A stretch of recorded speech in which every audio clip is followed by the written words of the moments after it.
Hi Air Signs, Gemini, Libra, and Aquarius. Welcome po sa ating channel. At ito ay inyong Daily Gabay Tarot Reading for March 7, 2024.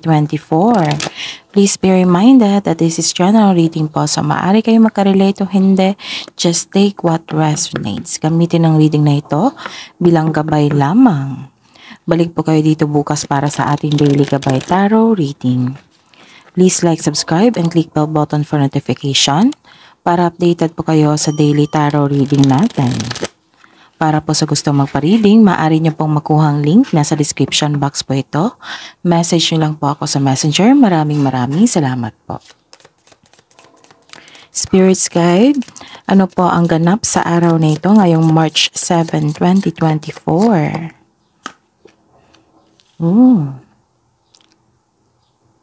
Okay. Sa araw na ito, nagkaroon ng emotions, affection, love is blooming. May nakita kong romance dito.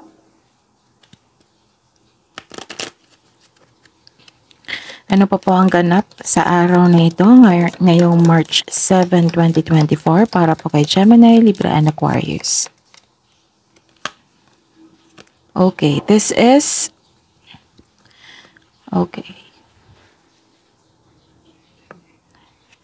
may nakita ko dito, prosperity, money luck.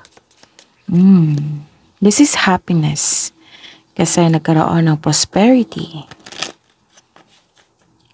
This is good luck and money luck. Ano pa po ang ganap sa araw na ito, March 7, 2024, para po kay Gemini, Libra, and Aquarius? Okay. May nakita ko dito, isang lalaki na maaring magbigay ito ng happiness sa iyo. Magbigay ng tulong, inspirasyon. Malaki ang kanyang influence sa araw na ito. Or magbibigay ito ng sakit ng ulo.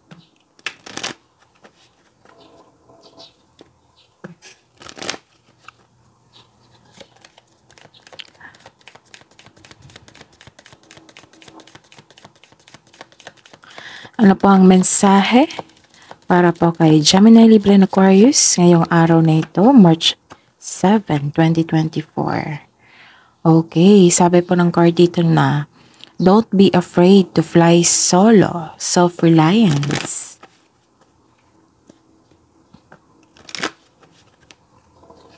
Ano pa po ang mensahe, Spirits Guide, para po kay Gemini, Libra, and Aquarius ngayong March 7, 2024?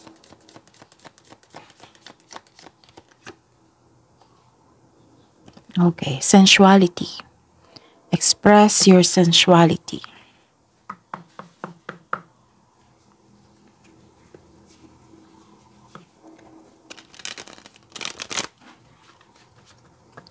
Gemini, Libra, and Aquarius ngayong March 7, 2024. Ayos lang natin.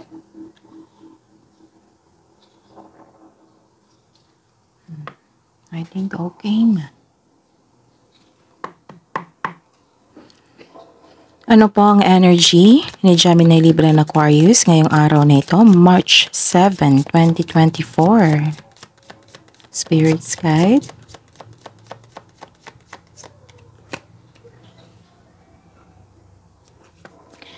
Clarification po sa card na ito.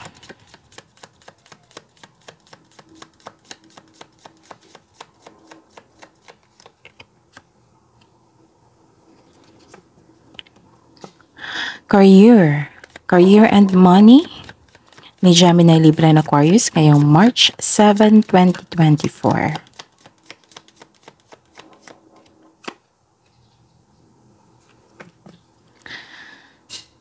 Clarification of this card po.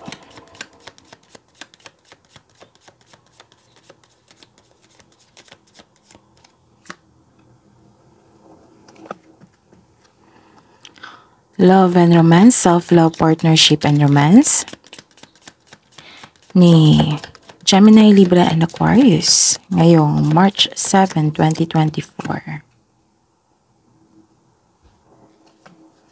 clarification of this card po.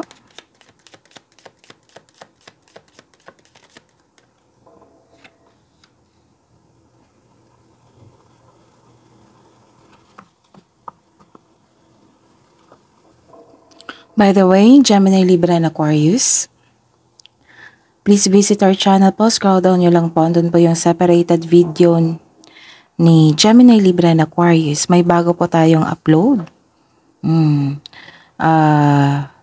Love reading and monthly gabay tarot reading nyo po. March 2024.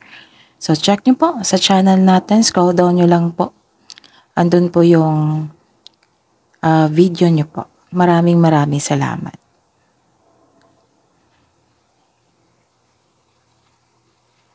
Okay.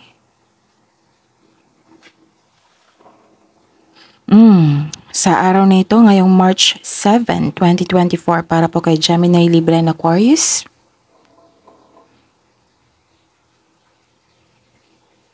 Okay. May expectation ka na darating sana. Pero, nagkaroon po ng delay. Dahil ito, disappointed ka. Pwedeng delay ito or obstacle sa inyong goal. Hindi ka nakontento, uncomfortable ka, and disappointed.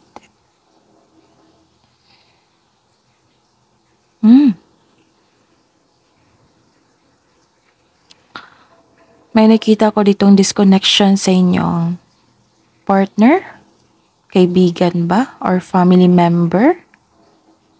Pero may opportunity ka na to turn this situation around. Kailangan lang po ng maging mapagpasensya at listen to your heart to get back on track.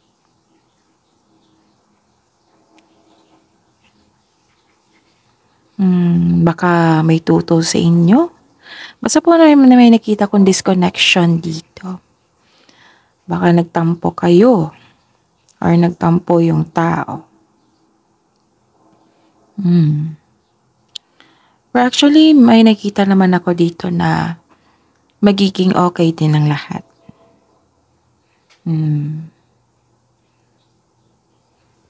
Okay? Ano pa?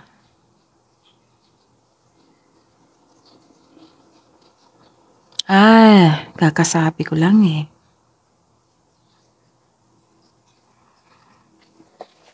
Diba sabi ko kanina na may tutol sa inyong desisyon? Andito nga. May nakita ko ditong may tutol sa inyong desisyon or may against sa traditional. Like for example, may tutol sa kasal, may tutol sa pagkikipagrelasyon sa taong gusto mo,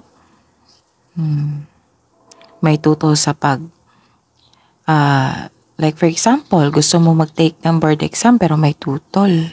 Gusto mo mag-aral ulit pero may tutol. Ganon. So this card advised you na take it as a reminder to try have an open mind and be respectful of opposing viewpoints.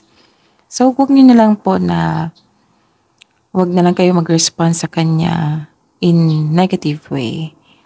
I-accept nyo lang yun. Baka may rason siya na na-experience niya.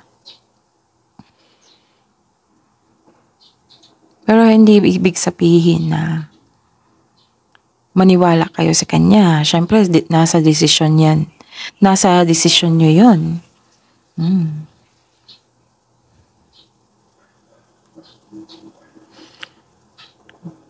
Baka nga, ikaw yung nagtampo. Kasi tutol eh. Or kayo yung tutol. Tapos nagtampo yung taong yun. Ang nakikita kong solusyon dito is pag-uusap.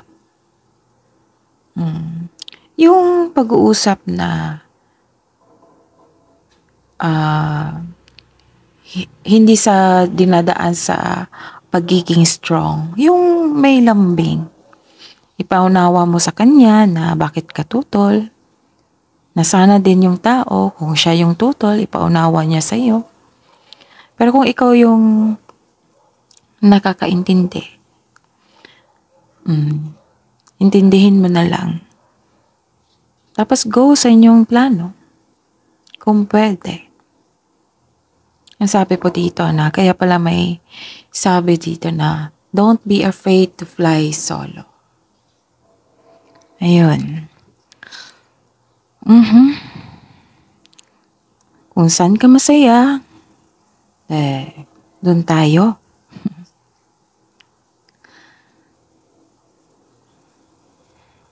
Baka nga may tutol sa pag-iibigan dito.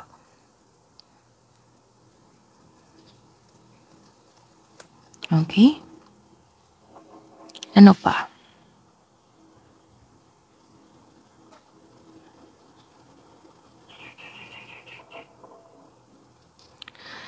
Sa career and money niyo po,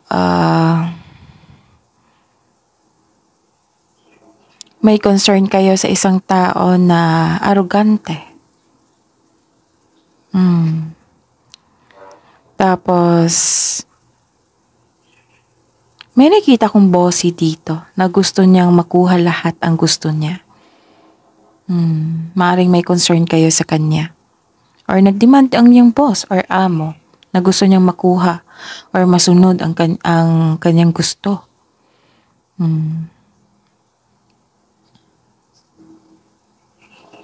May concern kayo sa isang tao na arrogante or bossy.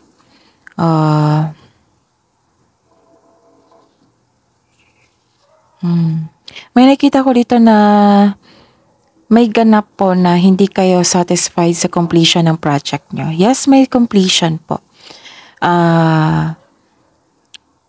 Actually, maganda yung completion niya. Pero, nagkaroon ng dissatisfaction kasi marami pa kayong ideas na gustong i-apply sa project na ito. Pero natapos na. Siguro nagkaroon ng deadline. This card also tells you na huwag masyadong gastahin kung anumang mga biyayang natanggap mo.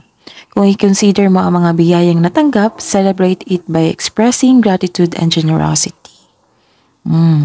Yung mga blessings daw natanggap mo, express gratitude. Pasasalamat. I-acknowledge nyo po. Magbigay pasalamat.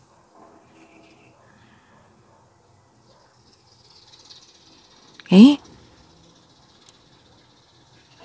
Ano to kahapon yata, sabi po ng card sa inyo na control on overspending sa material na bagay, at control on overspending sa overwork.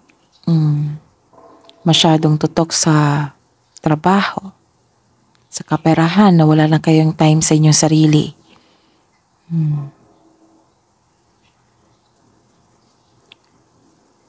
Okay? At ang natanggap niyang biyaya po, i-acknowledge niyo po at magbigay pasalamat. And express it by generosity.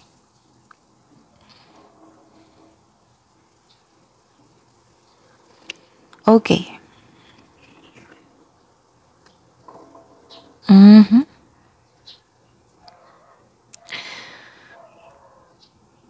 At the same time, may kakilala ka naman na mabuting tao aside sa arrogante na ito. Okay. May masaya ka kasi may kakilala kang mabuting tao. Masaya ka kasi nagkaroon ka ng tapat na kaibigan. May nakita ako ditong bata pa or younger person. Pasensya na po sa ingay. Focus kayo sa akin para may makuha kayong mensahe. May bata o younger person sa buhay nyo na maaring ikaw to or nag-share ng plano. Nag-uusap kayo nag-share siya ng plano sa buhay. Like anong course niya, goal niya sa buhay, gusto niyang trabaho, yung plano niya sa buhay. Maaring anak niyo to. or nakakabatang kapatid, or kayo ito, pwedeng ikaw. Pwedeng kasamahan mo sa trabaho ng bata pa sa inyo. And actually, may nakita kong good news dito. Makareceive ka ng good news through email, mail, text, phone call, or direct isabi sa iyo. May nakita kong job offer or job opportunity na parating. Maaring dumating na ngayon or parating pa. That will excite you and reignite your passion for what you do. Magiging exciting opportunity to kasi naka-line up to sa inyong passion na gusto nyong trabaho. Actually, nakita ko dito na sobrang busy nyo. Sobrang busy nyo sa trabaho nyo, sa passion nyo. This card asks you to prioritize your task na magkaroon ng time management. Just make sure you can deliver your promises.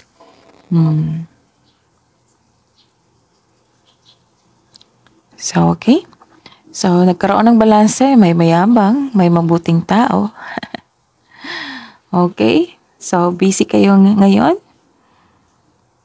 And maghanda kasi may parating na offer.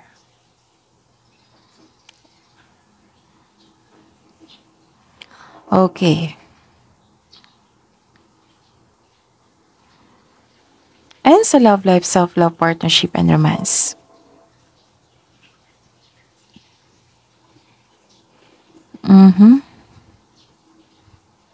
Okay, this is the clarification of your card here. So, second card na ito na may ganap na, di ba may tuto sa tradisyon. May ganap na breaking with tradition. Actually, may nakita ko dito na challenge sa inyong relasyon or sa pamilya. Feeling mo, kinokontrol ka na inyong mahal sa buhay. Na hindi masunod ang inyong gusto sa buhay. Yung mga plano mo, tutol sila. May nakita rin akong conflicts over property. Tapos sabi po ng card na labas din po kayo sa comfort zone nyo para mag-level up. Kasi sa labas ng comfort zone, andun po yung success. Siyempre may kasamang challenge yan para magkaroon ng growth. Tapos, andun na po yung success. Kailangan ko itong sabihin. Gemini, Libra, and Aquarius, please know that, this is general reading, right? Just take what resonate kung naka-resonate kayo. Kung hindi kayo naka-resonate, ibigay niyo po sa iba. May nakita po akong third-party issue dito. A mistress o secret affair. Maaring concern nyo ito. Maaring nalaman ito ng family nyo. Tutol sila kasi nakapasok ka sa third-party situation. Maaring may concern kayo sa third-party issue. Like, pumasok yung family member nyo or partner nyo sa issue na ito. May secret affair na ganap. May concern kayo. Isip-isip nyo to ngayon. Tapos, sabi po ng card dito na ingatan ng sarili. Be guarded kasi may isang tao, malapit to sa inyo, may isang tao na tinitake advantage. May inaabuso niya yung kabaitan mo. May ilan din nag-take advantage sa inyo.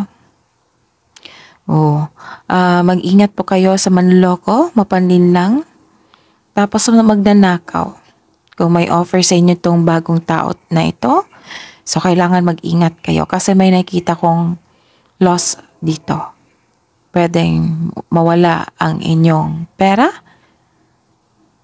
bagay, or mahalagang tao kasi kinuha niya. Like for example, third party.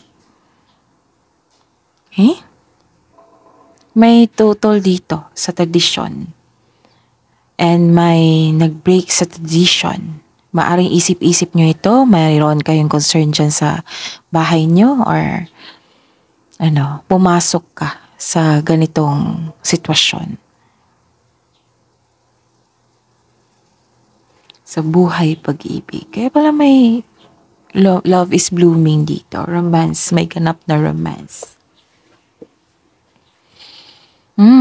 Hirap niyan. Okay. Actually, may nakita talaga akong success. Diba, may na-receive kayong blessings dito na ang advice ng card na ingatan. Tapos, magkaroon ng generosity, share your blessings, kung may sobra. Rather than blessing kasi yung new ideas.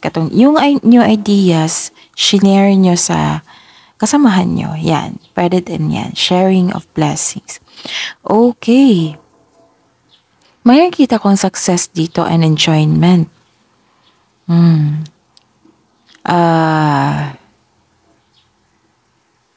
Some of you, sa mga single dyan, you've been doing a great job to love yourself. May potential din na may ma-meet kang posibleng romantic partner. Do something special for yourself. Treat mo yung sarili mo dahil deserve mo ito. Sa buhay pag-ibig, sa buhay mag-asawa at sa mga may relasyon.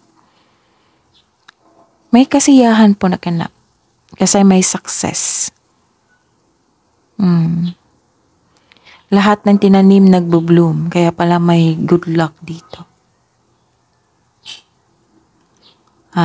See, some of you nagkaroon ng promotion sa trabaho, yung nag-apply po. This is good news. Maaring nag-celebrate kayo ng family nyo, partner nyo.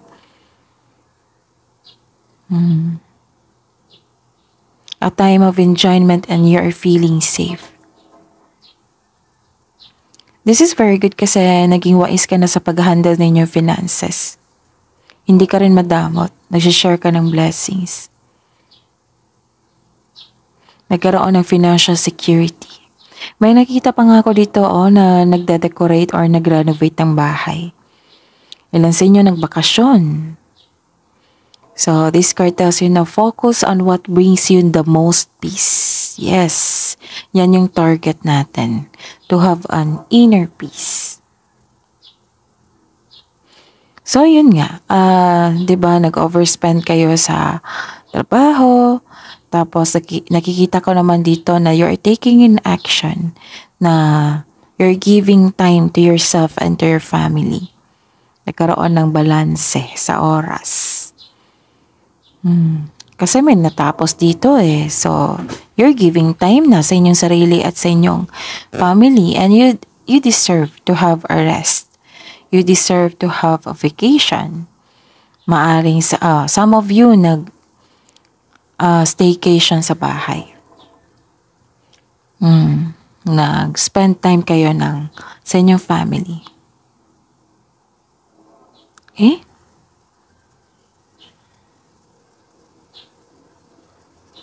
Ano pa? Ano pa ang mensahe? Medyo slow ako ngayon, no? Pasensya na po kasi, kakagising ko lang kasi. Tapos, hinabol ko yung oras para hindi maingay. Maingay na kasi mamaya. So, pasensya na po. Sana okay lang po sa inyo. Bawi lang po ako. Okay? Sana nakuha nyo yung mensahe po ng cards para sa inyo. So, claim these blessings po. And remember, acknowledge yung na-receive nyong blessings. Huwag nyo po daw igasta, sabi po ng card. Kasi ang ganda po dito, love is blooming. At the end of the day, love is blooming. Your romance is blooming. Yes, your finances is blooming also kasi may tinanim ka dito na nag-bloom. Karoon ng harvest. So, this is money luck, good luck. So, at the end of the day, magiging okay din kayo. Basta samahan nyo lang ng pagtanggap, pag-unawa para magkaroon ng harmony. Pero syempre, trust yourself. Yung panindigan nyo. sa inyong plano. Okay? Ano to giving time to yourself and to your family, to your partner. Okay? So, yan lang po. So, claim this success and enjoyment, money, luck, good luck, and love is blooming. Claim nyo yan.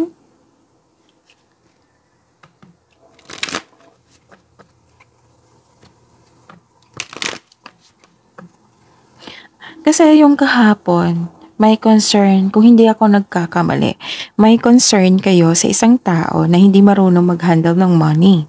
So, ngayon, nakita ko, maaring nag-usap kayo kahapon or ngayon na regarding sa problema nyo sa isang tao na hindi marunong mag-handle ng money. So, ayun, nakita ko dito nagkaroon ng harmony, tapos naging wais na sa pag-handle ng kaperahan.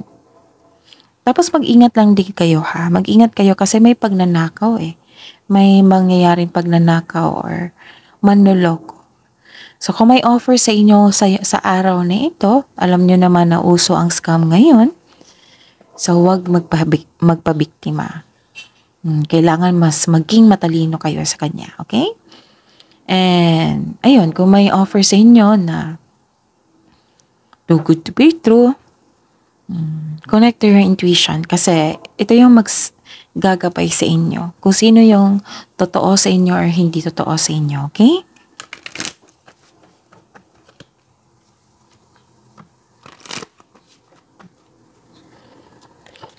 Spirits guides, love message na po para sa mga single, Gemini, Libra, and Aquarius ngayong March 7, 2024. Ito yung sabi ko sa inyo, nagkaroon kayo ng panahon sa inyong sarili, which is very good. Kasi bihira lang si Gemini, Libra, and Aquarius na magkaroon ng time sa inyong sarili, sa inyong family, kasi puro kayo trabaho. Hindi naman yan, hindi ko sinasabi na mali yan, pero ginusto nyo yan Pero we are here to remind you na kailangan talaga na magkaroon kayo ng time sa inyong sarili at sa inyong mahal sa buhay. Okay?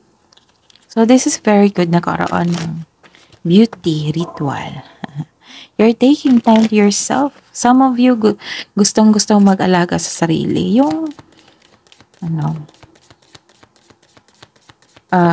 Kasi this is the sign of self-care, self-love. Kailangan mag-meditate. Meditate po kayo. Connect to your intuition kasi may manuloko po dito or magnanakaw.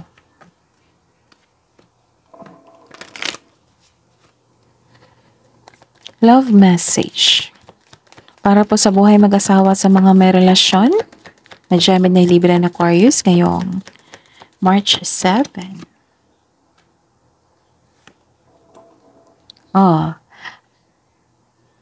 Actually, kung nagkaroon kayo ng tampuhan, hindi kayo nagkaintindihan, so embrace the truth and have an honest conversation. Surrender and embrace para magkaroon ng move on. Embrace what destiny has in store for you. So learn from it sa mga challenges. Kunin nyo yung mga learnings sa inyong journey. Let love show you how to learn from each other.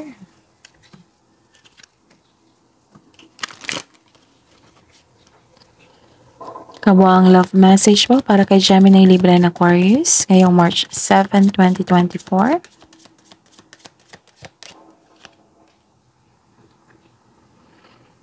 Actions speak loudly. Express your love through actions. And love who you are. Love who you are. You are divine, delightful, and deserving of the wonderful things life has to offer. Wisdom message, spirits guides para po kay Gemini, Libra, and Aquarius ngayong March 7, 2024. Okay, be honest with yourself. What is your heart true desire? And wow, 'di ba sabi ko sa inyo dito na may offer, opportunity. So sa mga hindi pa nag-take ng action dyan ha, take an action kasi may blessing po dito. Golden opportunity. Important doors are opening for you right now. Walk through them. So this is kailangan ng magbigay ng action. Mag-apply na kayo sa mga hindi pa nag-apply ng trabaho dito. Okay? Kasi may nakita ako dito na important doors are opening for you right now. So, kailangan bigyan ng action ito. So, claim this opportunity. Ano ang advice nyo po para po kay Gemini, Libra, and Aquarius ngayong March 7, 2024? Oh, boundaries. Your space is sacred. Guests who overstay their welcome impact your aura, and you have every right to stand your ground. Your needs are important. You must nurture your soul with the same gentle love and support you offer to others. And trust. This is a reminder that even if you feel the others that do not understand you or get what you are doing, it is no excuse to curl up and hide. Sure, you may need a little bit of space right now, but the world needs your gifts. You are more than worthy. So, this is related to the message. Message dito. May message dito na don't be afraid to fly solo. I-enjoy mo yung moment na ito kasi may opportunity na bumukas para sa inyo. So, trust yourself. Trust the universe and trust yourself. And put boundaries also. Maniwala kayo sa inyong sarili. As long may solid plan kayo. So, just go for it. Spirits guide, angel, archangels, guardian angels. Mensahe niyo pa para kay Gemini, Libra, and Aquarius ngayong March 7, 2024. Wow, Seraphim, Seraphina, be an ambassador for Earth, build your bridge to Source. And Archangel Metatron, increase your light levels, open your stellar gateway chakra. So meditate kayo ha, connect to your intuition, and give time to yourself also. That is your reading, Gemini, Libra, and Aquarius for today, March 7, 2024. Please like, subscribe, and click bell button for notification para updated po kayo sa daily tarot reading natin. Maraming salamat po.